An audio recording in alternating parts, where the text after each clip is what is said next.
Good morning. It's a pleasure for me to be here with you all, and an opportunity that I sincerely thank to the Attorney General's Office of the Republic of Cuba. The topic I will be discussing is how you can get the illicit profits derived from crime. Previous speakers have spoken about the increasing interest that at international level the topic of unlawful profits or illegal profits is raising worldwide. This interest is justified because one of the most spread beliefs is that we need to reduce the incentives that those profits entail for criminals. This assumption, together with the difficulty that for prosecutions or pursuit of those profits, that the crimes and the sources of origin of the incomes or the goods and the activities to conceal them or launder them are not justified or limited to one single country, but go beyond national borders, and therefore has given rise to the adoption of several international initiatives in order to increase the level of criminalization on the one hand and harmonization of the legislations and laws of the different states in order to facilitate the coordination of international activities to recover and retrieve the illegally gained profits. So there is an interest to control the economic benefits related to highly profitable corruption crimes, including money or asset laundering more recently, and bribery. But the limits in the implementation or application of bribery and laundering there has led to the introduction of other mechanisms such as unlawful enrichment crimes, as long as they are compatible with the constitutional principles acknowledged by each state. The truth is that there is no point in criminalizing capital laundering or illegal enrichment if we don't manage to retrieve or recover the profits resulting from those crimes. In the last few years, we've tried to improve the seizure, forfeiture. The measures adopted go from equivalent seizure, forfeiture, the increase in the reduction of the burden of proof in order to enhance or broaden the scope of action. However, the number of total seizures and as well as the assets recovered are still modest. According to estimates of the EU, only 1% of illegal profits are recovered, and worldwide that percentage is even lower. Therefore, there's a low level of application of capital laundering and low level of effectiveness and efficiency in the recovery of illegal profits. Therefore, we need to come up with new ways to recover these illegal profits from crime. The objective of my presentation, given the short time I have, is to briefly analyze some issues of the different ways available or existing to recover illegal profits. We will talk about tax fraud when criminals don't declare their illegal profits resulting from the perpetration of a crime. We will talk about illegal or unlawful enrichment, including the constitutional issues it entails. We will also talk about asset laundering, but referring exclusively to issues related to the behaviors that can be introduced of use and possession in terms of self-laundering, and also the compatibility of highly or excessive fines and seizure or forfeiture.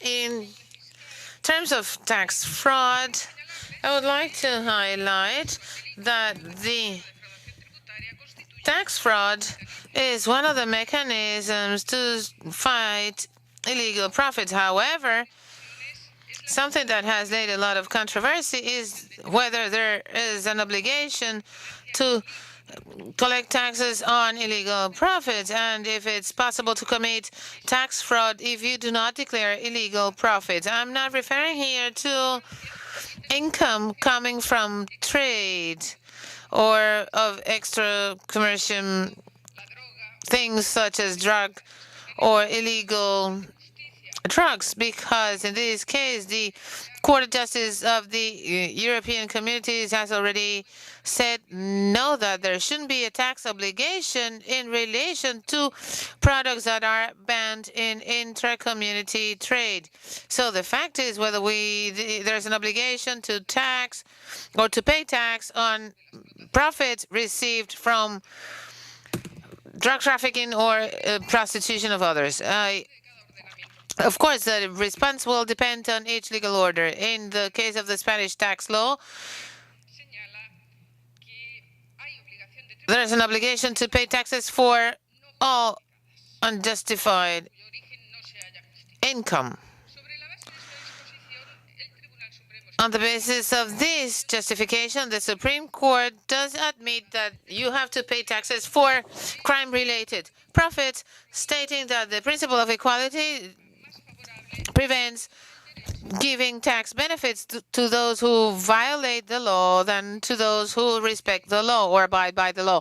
This principle prevents to give more favorable treatment to criminals, because that would lack all sense, especially if individuals who have legal profits have also to pay fines for not declaring legal income. So there's only a violation of this principle of non bis in idem when the income from tax fraud come directly or indirectly from a crime for which he is also sanctioned.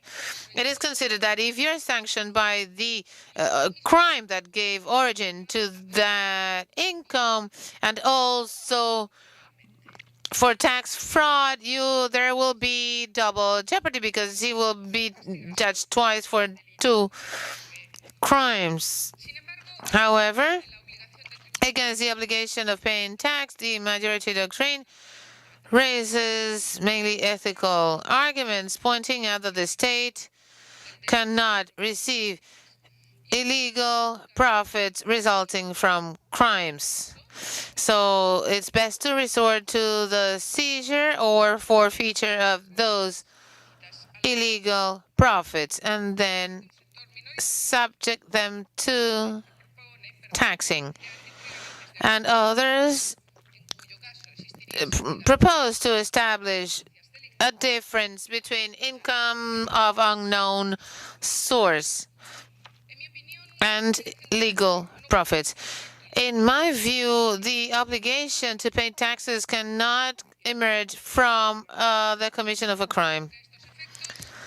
I think that in this case, the prohibition of illegal enrichment, whether in the civil or the criminal law, may be a more appropriate response than the application of sanctions for tax fraud. But what happens in the case of illegal enrichment, which has been introduced by several American countries? The first thing that we find in the Inter-American Convention Against Corruption of Caracas mentions something that is quite controversial, up to the extent that, as you can see here, they give the possibility to the parties of adopting this or this crime, and also of not doing it if it contravenes its constitutional principles, although it constitutes an international responsibility. This has brought about a lot of controversy since its inception. It has already been under several constitutional trials and questioning, and this goes against the very definition of what is actually illegal enrichment, because as you can see in this articles of what is supposed to be the international paradigm. What they understand as illegal enrichment is the obtention of an increased income by a public official or servant that cannot be justified with the source of origin of those goods or assets.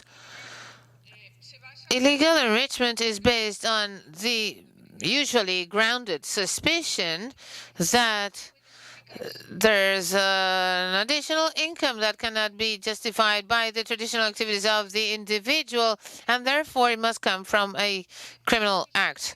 There are many grounds that have been used to support that this concept is unconstitutional or goes against the Constitution because it violates the right of non-incrimination and the principle of legality or even the principle of proportionality. However, this concept has still won in some courts, although it's been claimed that it goes against the Constitution. We can conclude there that what we want to sanction is nothing but one of the phases of the crime or that was not tried before, although different from other crimes as money laundering or capital laundering. These can affect the administration of justice and the social and economic order. The very existence of this concept is questioned because we already have money laundering or capital laundering and seizures. So we must not forget that if we're trying to prevent that public officials make profits during the exercise of their duties, better than criminal measures, it would be better to have prevention measures at administrative levels, like the rendering of accounts, the reporting of truth information perhaps could be more useful than trying someone for suspicions. What happens in the case of asset laundering? This is one of the most used mechanisms to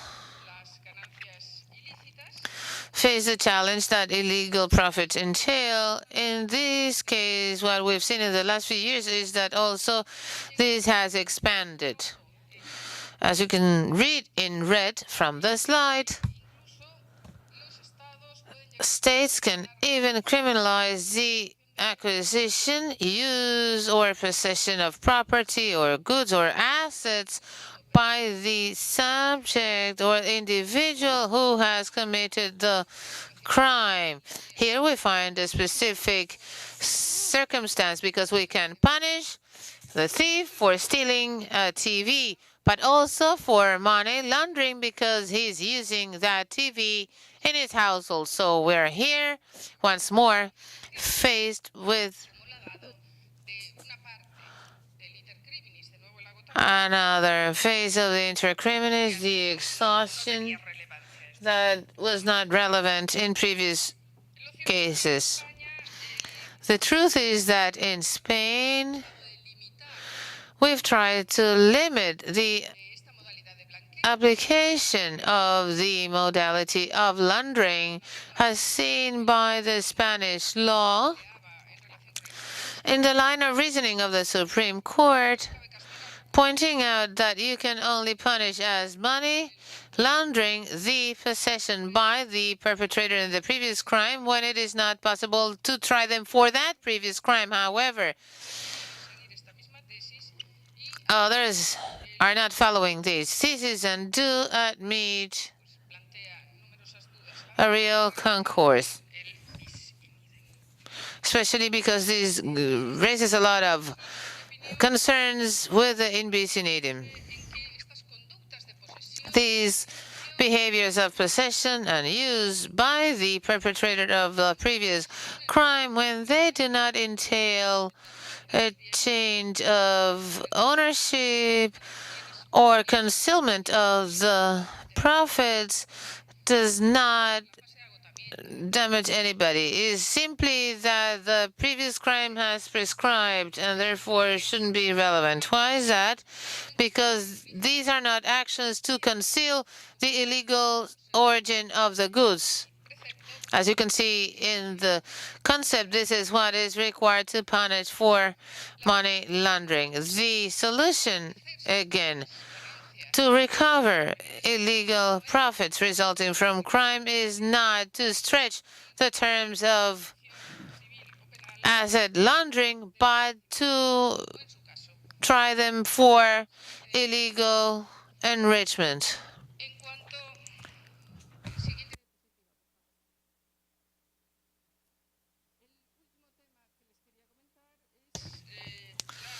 I also wanted to refer to the compatibility between excessive fines and forfeiture. That is not the case of the Cuban system that has a list of different fines according to the level of income of the felon.